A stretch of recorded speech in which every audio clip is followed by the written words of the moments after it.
Question number 9 exam के लिए very very very important, ध्यान दो इधर।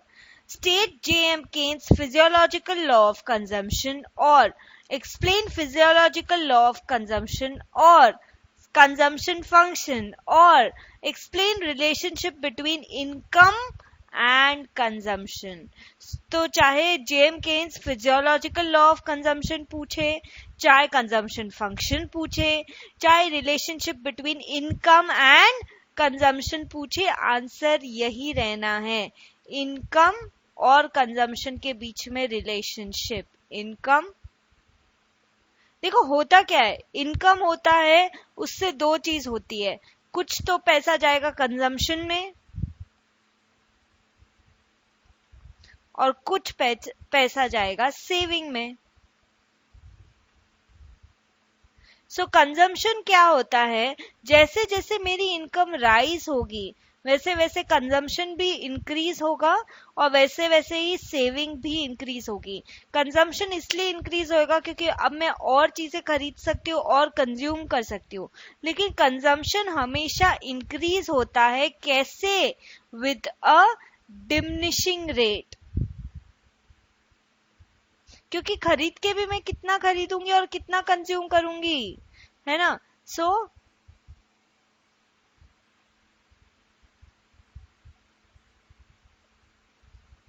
डिमिनिशिंग रेट से कंजम्पशन इंक्रीज होता है जब इनकम इंक्रीज होती है, और सेविंग भी इंक्रीज होती है जब इनकम इंक्रीज होती है, but at a increasing rate.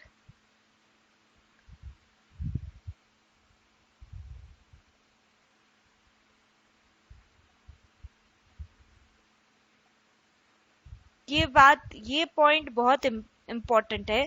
जैसे जैसे इनकम इंक्रीज हुई, कंजम्पशन और सेविंग दोनों ही इंक्रीज होंगे, बट सेविंग इंक्रीज होगी एट अ इंक्रीजिंग रेट, जबकि कंजम्पशन इंक्रीज होगा increase but at a diminishing rate. Now let's study the law. As income increases, the total consumption expenditure in the economy also increases. Income बढ़ेगी तो consumption तो बढ़ना ही है, but is lesser proportion than increase in income. जितनी increase हुई उतना income उतना increase नहीं देखा जाएगा, मतलब it will increase, consumption will increase but at a diminishing rate. ये बात ध्यान रखो। According to J.M. Keynes, with increase in income, both consumption and saving increase. With increase in income, both consumption and saving increase. But consumption increase at a diminishing rate. Consumption will increase at a diminishing rate. देखो increase in income दो part में, consumption और saving. Increase with diminishing rate. Consumption क्या होता है? It will increase but at a diminishing rate. Physiology and savings क्या है, increase with increasing rate, saving increase होगी but at a increasing rate. Physiological law of consumption can be explain with the help of propensity to consume या consumption. So propensity to consume या consumption function जो अलग से exam में भी पूछते हैं, मैं कराऊंगी आपको अगले वीडियो में।